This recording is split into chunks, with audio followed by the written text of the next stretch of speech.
Mesdames, Messieurs, bonsoir. Bienvenue dans votre émission Ecopole diffusée chaque mercredi aux environs de 22h15 sur la chaîne de Kalakin Télévision, la télé-vérité. Et je dis bonjour à tous qui vont devoir nous suivre, mais cette fois-ci, le jeudi à 11h25 en rediffusion. Je salue tous les internautes à travers le monde, au Japon, aux États-Unis, en France, où on m'appelle souvent. Je salue aussi les internautes au niveau de Walikale, où il y a une grande base, Lubumbashi, Mbandaka, Bumba, le Congo central, bref, dans tout le Congo, à travers la chaîne YouTube de Kalakin Télévision. Je vous dis merci pour la confiance que vous faites à cette émission Ecopole. Eh bien, pour ce soir, je reçois un jeune leader politique, membre du mouvement de libération du Congo au cadre de l'interfédération. C'est pour la première fois qu'il parle dans cette émission. Nous allons échanger sur l'avenir de la République démocratique du Congo, mais nous allons plus parler du parti, le MLC, et puis de l'interfédéral. Généralement, l'émission, c'est bilingue en français ou en lingala.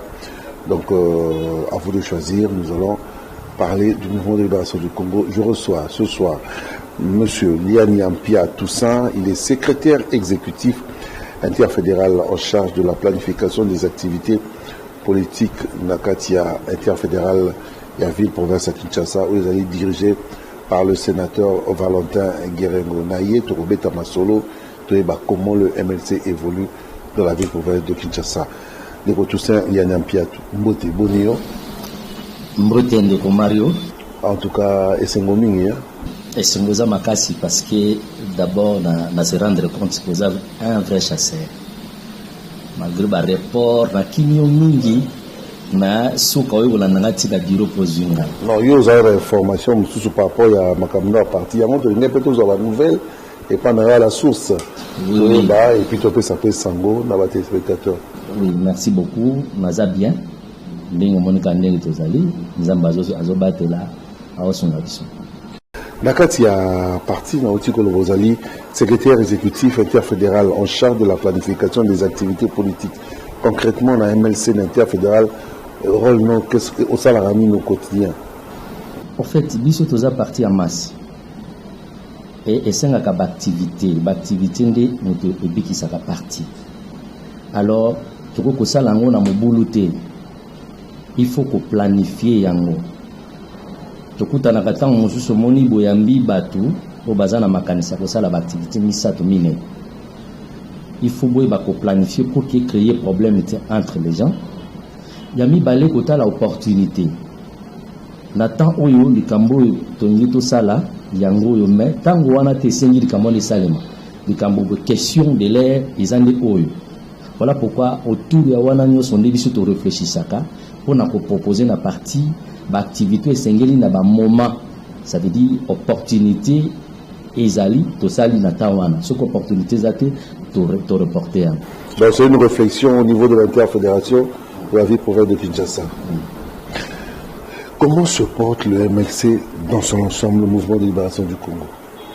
Le MLC, mon parti, se porte très bien. Très bien comment? Les lots nakin, au lieu de Sangala Loba. Parce que dans le baiser,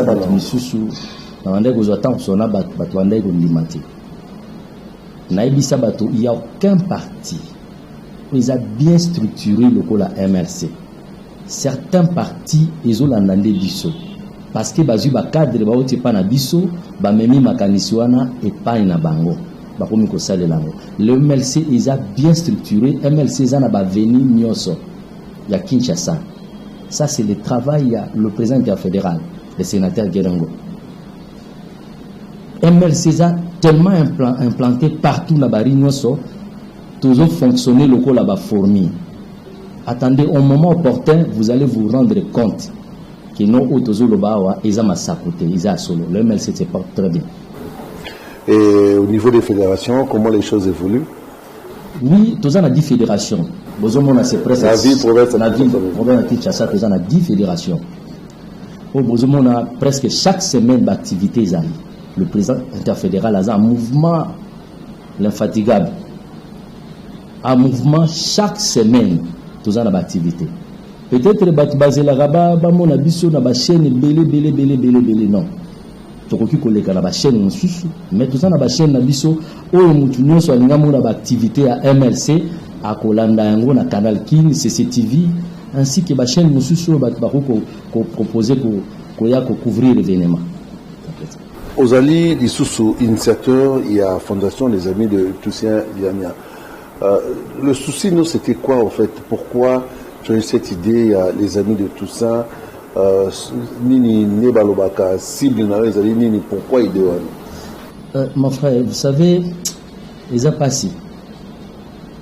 Ngai nazui MLC Kassavou loko la président tant bazoka na président national Jean-Pierre Bemba na tant wana ndi nazui présidence ya commune ya Kasavubu loko la président communal ya MLC. Alors l'histoire est partie de là. Voilà. Alors na tant wana na bandai ko gérer parti na bandai ko mimona loko la bourgmestre na bandai ko lukana identifier ba problème ya Kasavubu. Ba problème ezaki tellement ébélé mais to résumé ki yango na ba point misato minene, c'est-à-dire ba point misato minene wana point ya liboso absence ya Kasavubu na ba salon où ba débat esalemaka lorsqu'il y a mo ba intérêt pour na ba commune. Ah bon, absence ya Kasavubu nazwaki exemple par exemple la construction ya ba stadium na ba commune. Kasavubu qui est une commune historique. Ils ont même makumbo ya président ya liboso ya Congo, aza commune za pembeni ya ba institution de la République, atikali kozwa stadium te. Mais ba commune za musika et bénéficier nango. Kasavubu azalaki absent na débat. Na boza na mausolée pour le président, ils ont la commune abine, ils ont honneur. C'est là quand même fierté, ndenge bateli c'est loko na yona. Ndenge bateli misa ekekuwana obi ezana no soni. Eza soni makasi. Posoko leki kotala ekekuwana okoyoka mawa. Yango ba petit mo balobananga président est-ce que vous le so ba savoto to ke sukola. Donc ba abandonner. Les 3 points essentiels où Yobiso to réfléchissa sur Yango, Tolobi Kasavubu baza absent. Deuxième point, Tolobi Kasavubu a perdre la robe naï, la belle robe naï, il y a époque. Lelo batubakomi ko kima Kasavubu ko vanda na Kasavubu. Nzoka batubanda ko luka bavanda ndi na Kasavubu. Kasavubu perdre bonzenga na yango et comme salité. Et comme salité, bato bakomi ko kimango. Troisième point, to lobby Kasavubu aza incapable to dénicher Kasavubu ba incapacité à Kasavubu ya ko résoudre ba problème na yé Kasavubu. Moi ba problème amikel miki Kasavubu azoko ko résoudre na ngote. Moi na domaine ya jeunesse comment ko ça la sécurité aussi. Sécurité, je suis en train de parler de ça. Anti-valeur école ko na Kasavubu. Kasavubu, moi, ba problème ata mwanzela ke no ata mutuka moko mabanga o ke no batu bako somba boye bino batu bo gérer bon l'état bobo akata na place pour mutuka le ka bozo zela kaka gouverneur to bozo la gouvernement central mutuka mabanga $250 $170. Après avoir déniché le problème on se résumé à 3 points to luka ki ba solution na yango. Et après d'après enquête Nabiso, tu peux se rendre compte que Kasavubu est incapable. Il est question de volonté politique. Question de volonté politique. Donc pour vous, vous êtes un peu le porte-étendard. Il y a Kasavubu pour les autres. Oui, en quelque sorte. Mon frère, Kasavubu est capable. Et j'ai dit c'est possible que tous les gens la Kasavubu robe naïe, la belle robe naïe à l'époque. Et c'est possible que notre Zouabato la Kasavubu, les gens permanents, capables de défendre Kasavubu, le commune Oyo, la commune historique. Biloko wana nyoso, tozana ba solution wana. Mais Nico tout ça, souvent vous évoquez des problèmes au niveau de la commune Abino, Monsieur Subayakoya, Monsieur Subakoli. J'imagine l'intention, je ne sais pas encore. Ceux qui ont la candidat, je ne sais pas, parce que on a un de Moutaï Bakalobi, on se prononce à péter au Lobate. Mais Mingi, vous le faites pour des raisons politiques. Une fois élu, vous partez, vous abandonnez ces communes. Pas que Kassavou, bandé comme tu veux pas ça. C'est ça le problème. La même question, ils ont l'Arabie partout en Tozotambola. On lobby bien, l'article qui s'est prononcé, parce que le lobby est en Zambie. nazo bisaka bato ta na otama na bi mais bino bolo bananga ina postuler bangonde bazo senganga population de senganga na postuler mais pourquoi bino botina na postuler boyebi te ezana motema nanga bongo so mokonzi nanga Jean-Pierre Bemba place avant de qu'on a le but de ministre on a plusieurs options voilà et bon ce qui les lonzamba a décidé que tout ça kende ouais alors ngai et ça la kanga passe tant aux questions les zonga ka na gérer parti na C na gérer base na ndinga président communal na yoka question na lelo question les zongeli ngai et ça la passe mais na yebisa batu boy batu nyonso baza batu tozana makila moko kumbo iko kozala pe moko mais tango moto azokanisa na instant oyo azokanisa boye oyo mosusu azokanisa ndenge wana te toza ndenge moko te tokozala poso makila nyonso ndenge moko mais na makanisi ta mosusu tokozala ndenge moko te eza na bato bakozala na bino batikali na kopesa exemple so ko permettre ngai atanga sozu bato lokola ba honorable Dieli il est là est-ce akima base ozu mutu lokola ba Jekoko il est là est-ce akima base ozu mutu lokola ba Malungeni il est là est-ce akima base ozu ndeko na ngai Raphaël Kibuka il est là est-ce akima base baza ebele oyo moyena tanga bakombote baza ebelo bakima base te bawe basala yango peut-être bazaki na vision te akanisi ke ninga zubu sila ke na ye mais akozongela bato na bosaki akozongela bato na lisusu. C'est ça le mal pas na biso. C'est ça le mal. On oublie cette ingratitude là. Cette ingratitude là. Il faut qu'on ça sincère. C'est quoi qu'on vend na bato. Yango moni ndeko Mario na lobaka mingi ezali kambo ya natira moto. Soki asalama azalaka na bato akozalaka kaka na bato so moni mutu ayi akimi mutu ana a forçaki kozala na bato forcer nature. C'est ça. Concrètement au niveau de Kassavou, est-ce que on vous reconnaît d'abord, enfin par rapport à la population, et puis vous avez peut-être des actes à poser. Qu'est-ce que vous avez fait pour cette commune, même en termes de réflexion avec des jeunes? Ok, merci. Nakanisi biso tango tosisaki examen autopsie ya nini situation à Kasavubu, donc kozwa décision ya komitia na structure moko pour que makambo nyonso tokosala ezala bien ordonné, bien coordonné. Ceci na biso d'abord na Kasavubu eza développement Kasavubu. Alors tozo procéder na oetali na côté à Bagène, la formation d'abord. La formation. Formation ya jeunesse. Formation de métier.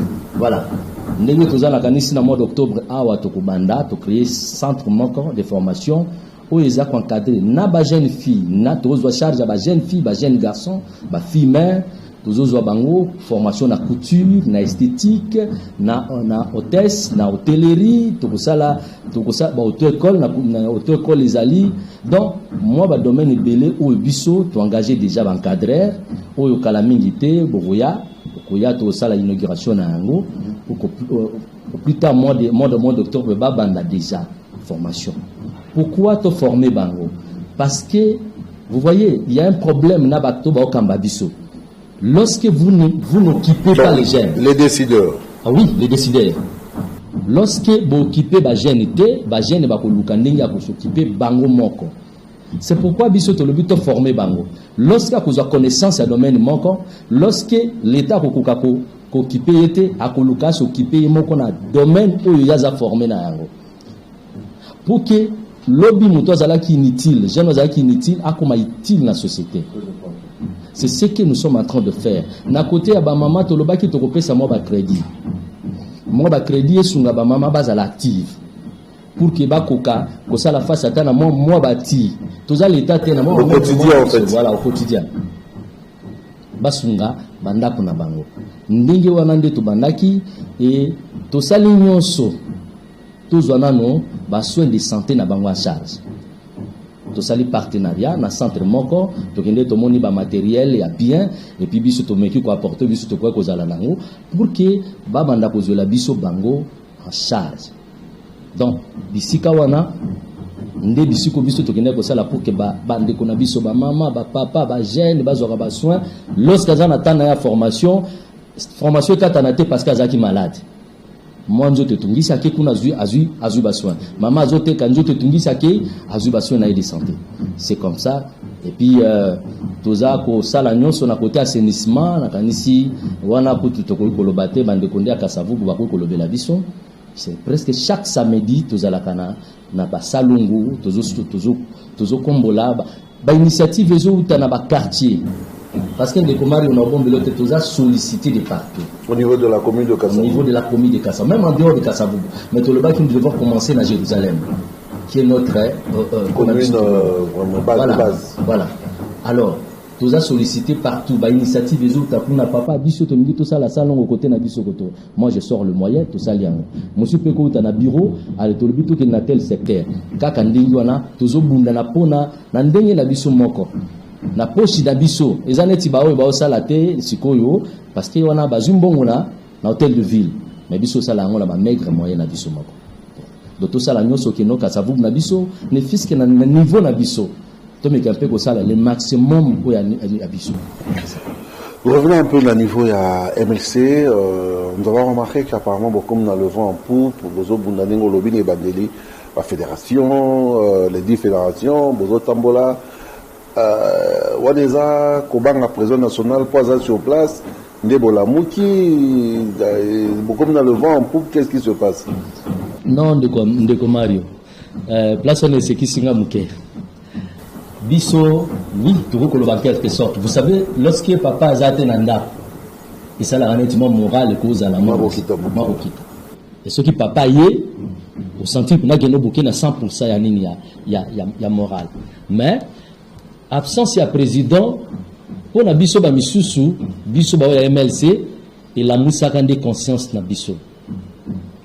De comprendre que non, nous moko nzamba tindaki, aye, apesi makanisi vision na ye et koti na kati na biso non pour que toi arrêter lorsque azate mais pour que to tombola yango to kende na yango place azali biso bana ko loba tolobi to ko ndima jamais mkolomoto ka sali crise pour na MLC avec les autorités ototikala ki na bango secrétaire général malgré ba misusu ba kendeki ba sala ba stratégie na bango bala lisa biso papa ndeko Mario na kuma ba mikanda na ba konzimisu ba kenda à l'époque. Na époque, na kumila bango ba mikanda. Mais Nzambe, lokola MLC, ndenge na banda bisa bato ba nzibazela kaliwa MLC, ba kozela tiye so kozonga. Parce que MLC, côté mususu ndeko na ngamo yebisa na mboka mo bi me parti na bini community sect. Parce que ikomi bato ba pesa na mbote MLC viva. Azo le kananzela MLC viva ndenge zala alléluia. Ça veut dire le MLC est kota na mitema ya bato. Et l'ona misisa. Nous sommes le seul parti où est sali, où est salamananouté. Le président national absent na mboka. Les alakata osa absent moza na liberté quelque part, au solo la gana batuna à tout moment. Mais incarcéré. Biso pendant 10 ans, 11 ans, to maintenir. Tozo bimisaba député. Toza qui toujours capable de faire la face dans l'éventualité politiquement. Donc, notre parti, ils ont déjà parti, ils ont une histoire parmi les 3 grands partis. Il y a Congo. Ça veut dire, les lots qui sont là, nous sommes habitués de ça. On nous appelle des fourmis. Et nous avons qui sont même nous états nous avons ni tokota. Surtout quoi c'est les lotés. Maleme. Attendez, vous allez voir. Baoba et Kokwea. Ce que nous avons le Baoba ici. Nabo ba toba interprétant mabe. Baoba biso tobi to koisa. To koisa et loko et élevé biso que tous au pouvoir. C'est ça le Baoba. Ko ba tabi de bien Goliath. Il va tomber. Peu importe le niveau naïe. Le MLC doit travailler parce que nous avons cet esprit au président Kotsaga Nakati Nabiso. De le jour où Nazaki Nasalaka adhésion à MLC, esprit ou Kotaki et esprit où on a travaillé à Kanango, nous devons travailler à Kanango, Yango, aux hommes de santé MLC. Parlons de l'adhésion. Je rappelle aux téléspectateurs que nous avons reçu M. Liania Mpia Toussaint. Il est secrétaire exécutif interfédéral en charge de la planification des activités politiques au niveau du MLC à l'interfédéral ici en République démocratique du Congo, plus précisément dans la province de Kinshasa. Monsieur Toussaint, ça fait combien de temps vous êtes dans le MLC? Votre parcours et l'histoire a commencé comment pour côté la carte MLC? Parce que il y en avait beaucoup d'anecdotes et Ali. Le souci c'était quoi en fait? Ok, merci. Ngaï n'a adhéré à MLC depuis 2002. Déjà. Toute une idée. Déjà avant même tout ça, na Kiwana. Et pour na kozwa fonction na MLC, na bandi local a chargé le président ya quartier nanga. On est sous le président Joël Monganga, le président communal à l'époque. Yindi a Tchakingai, président quartier, après a commis secrétaire naïe, et après tant que ba memi na ba charge mususu, ba sali découpage ya commune, ba tienga vice-président communal, président nangai titulaire des acquis Freddy Bobozo, qui travaille aujourd'hui avec moi na fondation. Après, un mois après, on a commis président. Le travail. Président, 11 ans, 10 ans. Pourquoi président communal à MLC Kassavou? Et après, président Guérim Ouattali, non, petit wana, c'est un bosseur. Vous savez, président Guérim Ouattali a bien. Ah, na mission. Ouattali a bien. Na bêta porte-té. Pour bateau, monsieur Bakolobaki, non, ils ont complaisance. Non, na luka yété. Mais atala comment nazo bossé à Bendingaï interfédéral. Voilà, première fois tant à nommer Ngaï dans une nomination locale chargée il y a galvanisation et masse laboureuse. Et après deuxième nomination, la commune chargée à la question, il y a planification et à l'activité politique. C'est ça un peu parcours Nangaï. Nazalaki parmi les fondateurs du Parlement de la jeunesse. Parlement de la jeunesse qui existe encore au niveau. Qui existe encore. Et puis ici bateau presque aux Uba Kulutu Nangaï Norbert Telinde Wazana Seni bateau belé les jeunes nous sommes à Kassi le Bamabaya président fédéral d'Obisonio Sotobimil ça c'est une école. Oui. Où nazo rendre vraiment éviter comment nako koloba nazo féliciter kondi comment encadrer structure wana ti lelo et nazo senga bango ba continuer encore parce que ils a vraiment école formé biso nyoso to meli wana na kuna na parlement jeunesse nazaki kester parce que zaki na bureau composé de 7 membres alors que le en fait c'était quoi parenthèse l'idée zalaki quoi vous préparez par rapport il y a gestion au niveau du Parlement. C'était quoi l'idée au fait à Parlement jeunesse? Oui, déjà, tous les écoles les ont préparé la gestion, il y a la fonction étatique. Alors, exercice na biso, tu vas exercer le col parlementaire. On nous appelait des députés. Sur le dossier du parti. Voilà, sur le dossier du parti. Et à chaque fois que nous traitons une question, tout ça là, proposition na parti. Et nous, à l'époque, on recevait même des questions na parti, où il y a une autorité, tout réfléchir sur yango, et puis tout ça une position à prendre. Et c'est comme ça que nous avons évolué dans le Parlement jeunesse qui nous a formés, moi et les autres, tout le monde a fonctionné, tout le monde a parti, mais la majorité tous allés. Le 30 septembre, je crois que le mouvement de libération du Congo va totaliser 23 ans. Je voulais savoir comment vous vous préparez par rapport à l'activité. Mon frère, nous sommes en train de nous préparer sérieusement. Sérieusement, parce qu'on le savait. Que le 30, nous allons totaliser 23 ans. Et avoir 23 ans d'âge, c'est pas facile. C'est pas facile. Un enfant de 23 ans, nous pouvons estimer qu'il a fini les universités. Bien sûr. Les études universitaires. Alors, nous ne pouvons pas, je ne sais pas, faire passer le 23 ans que nous avons aujourd'hui, na Kimia Ndengwana. Nous ne pouvons pas. C'est pourquoi Tobandagi déjà, Bissobandi déjà, préparation déjà. Déjà, na ba charge on a na niveau fédéral. Déjà Tobandi déjà, na banga déjà Msala et puis na kota fondation P Déjà parce que nako qui jamais kolekisa bongo ça conforme yo na activité à monene tozanango le 9 octobre. Ngazala le 25 mais les autorités du parti basengezala le 9 parce que l'activité monsieur ezali basenga kinga et surtout que ngai mutona na charge aussi wana na ameka omona que non c'est moi Olena sacrifice en charge de la planification des activités politiques au sein du parti. Voilà, le 9 activité à monene kozala ya affiliation ya fondation na MLC.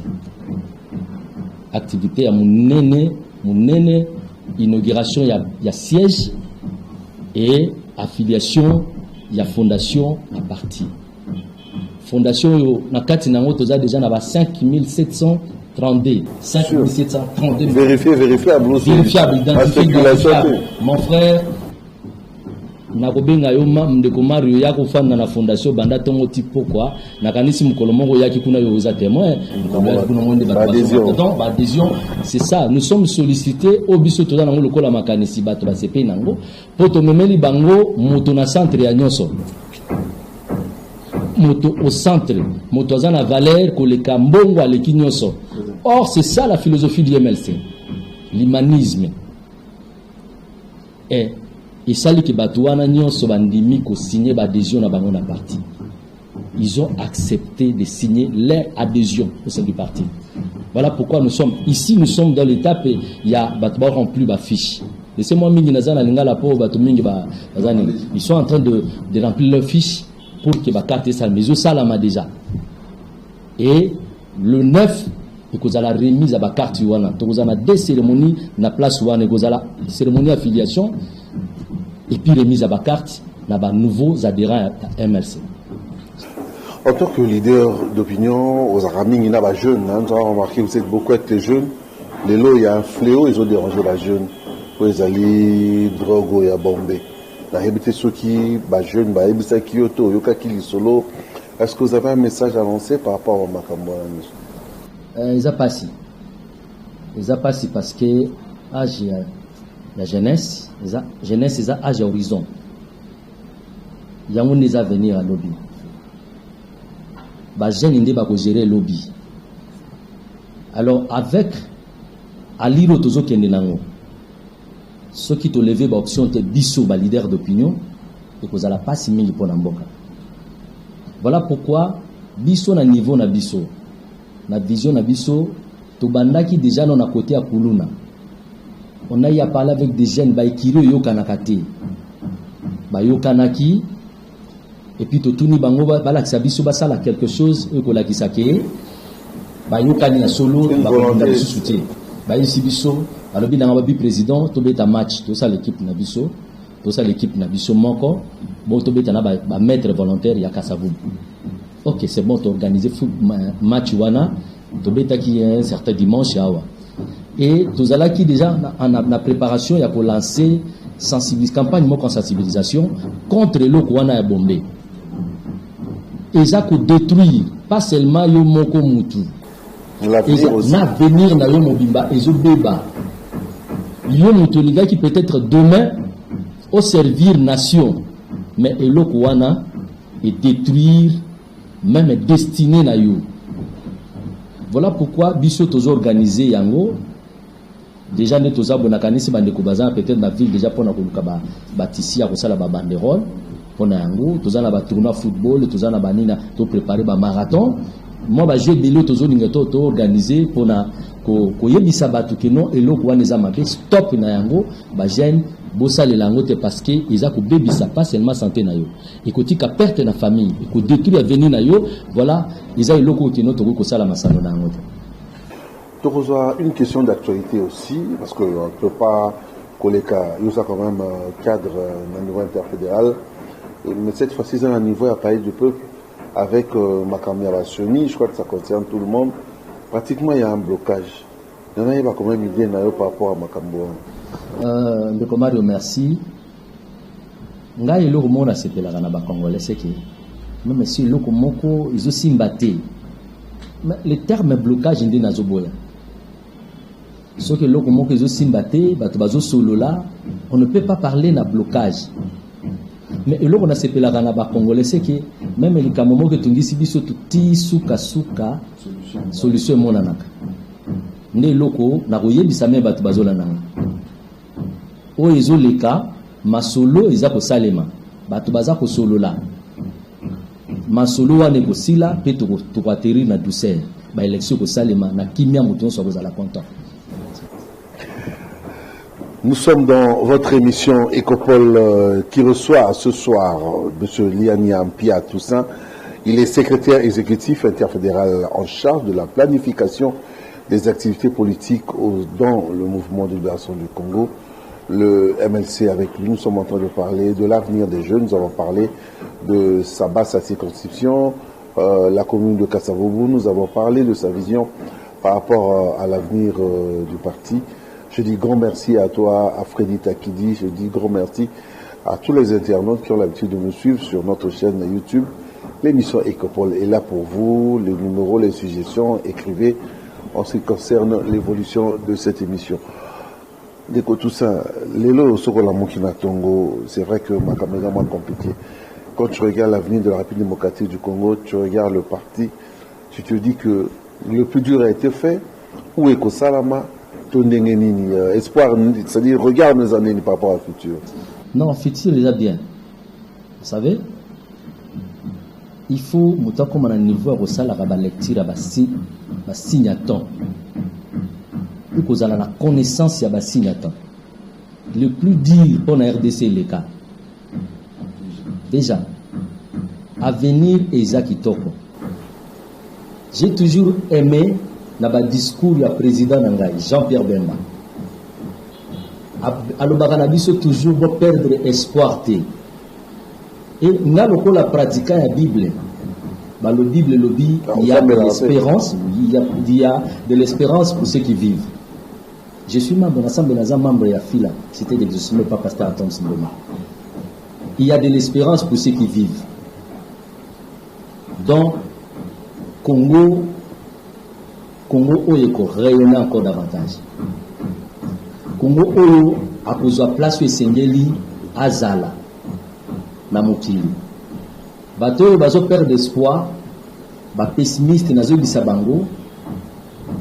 Pas ces années bisabango basé là-bas mona. Sous ces années bisabango que non, il faut pas rejoindre biso na monde ya bato bazo di marquer no Congo et kozala kitoko.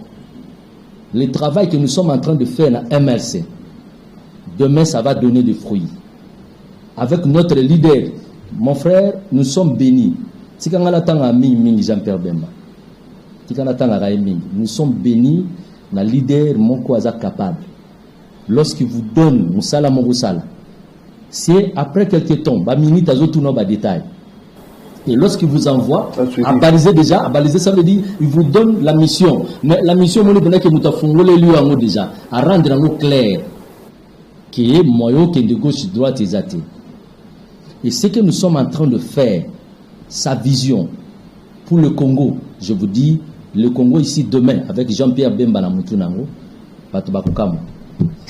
c'est vrai qu'aux Allemands, qu'on se prononcer, mais il faut qu'on ait un niveau, il y a commune, la concurrence est rude, est-ce que les lots, au cas où un jour, je dis au cas où un jour, au hôtel, tu n'as pas peur, parce que quand ça va te belé, va postuler. Attends, tu anticipes les solo, solo à la tête. Malgré le lobby, heureusement que le lobby a mot. Maintenant, tu as pena pour le bela mingi ngai des os à la passe.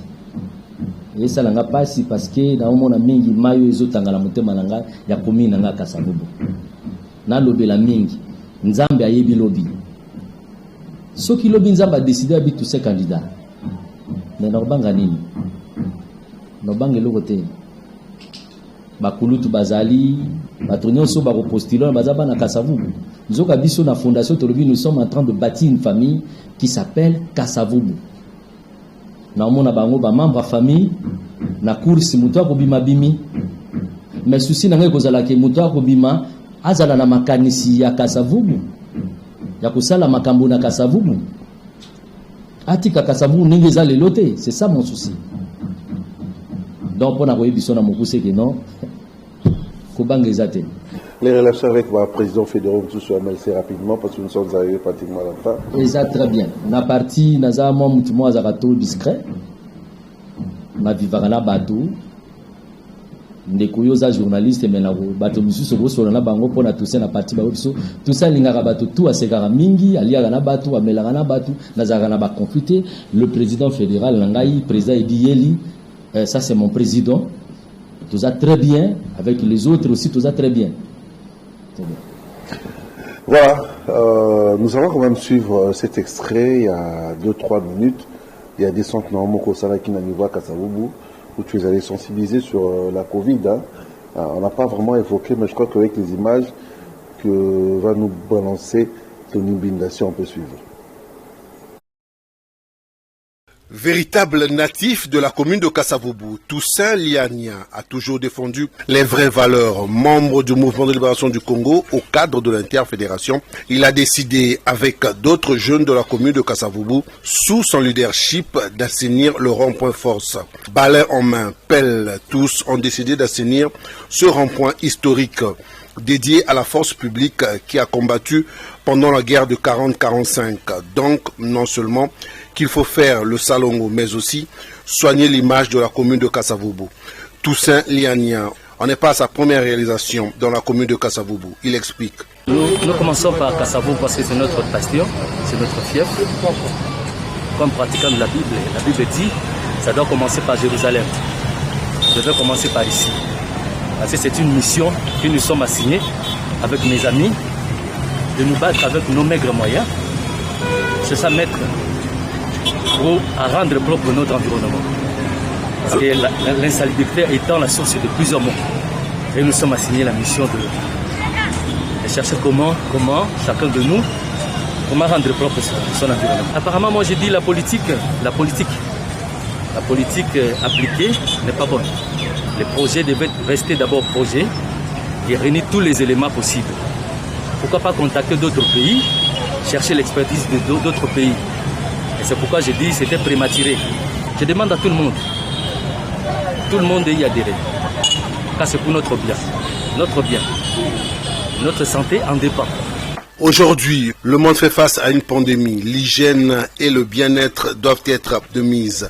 Ici, à Kasavubu, ce membre du mouvement de libération du Congo, Toussaint Liania, continue à prôner par l'exemple. Voilà, donc voilà, c'était un peu la sensibilisation en ce qui concerne ma Covid.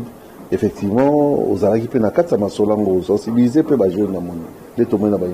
Oui, tu continuer en gros, parce que tu continues à mort. Quand tu continues à mort, tu se joindre dans le ministre de la Santé. Jean-Jacques Mbungani, excellence, tout le non à Covid. Na niveau commune na biso tout monde a tout balotanga kabaliwate. C'est pourquoi tout le baki to pesa imokumba na pour sensibiliser par rapport à la situation la pandémie. Merci beaucoup monsieur Liania Mpia Toussaint. Je crois que remarquez que ma soeur qui est belé mengongande et salut biso mois dépôt. Je rappelle que vous êtes le secrétaire exécutif interfédéral en charge de la planification et des activités politiques, initiateur de la fondation Les Amis de Toussaint Liania située sur l'avenue Lissala, numéro 65. Nous sommes dans la commune de Kasavubu que nous avons beaucoup évoqué. Grand remerciement à vous aussi, à Takidi. Je remercie Kabutu Kapwa, Jean, Freddy Bobozo, Moïse Badjoko, Maman Patience, Vanessa Batouya, Stafia Ndeko Toussaint, Oyo Bazala Razalaka, Naemingi. À vous aussi, je vous remercie pour. En tout cas, malgré l'occupation, on permet quand même tout coûter tout me causer un peu d'information à la source. C'est un peu ça. Il y a chose en mode de la faire rapidement tout clôturer. Non, juste pour encourager, sentir Nangaï, on a travaillé là-bas pour le moment. Maman Clarisse, Bandeko Didier, Maman Landou, Bandeko Samson, Bandeko Loger, Bandeko Kwek, Bandeko Blanchard, baza ebele ba maman Germaine bango nyonso ba maman Nadine naza ko encourager bango ndenge kana yebisa ba on le but que non to tikali ko koma nanu te parce que to bandi nanu te objectif na biso za développement Kasavubu on n'a rien fait jusque là donc na mutu na bango ba ke tozo pola ebele à zéro alors to lukato égaliser pour que to lukato to gagner match. C'est ça, esprit autour de travailler nango. To continuer bongo président Freddy, Nzamba Sungabiso maître Michel, pasteur Robert, Donc, on continue ça là. Maître Lys, Maître Jimmy, Maître Guélon, Maître Luzon, Maître Alain, on continue.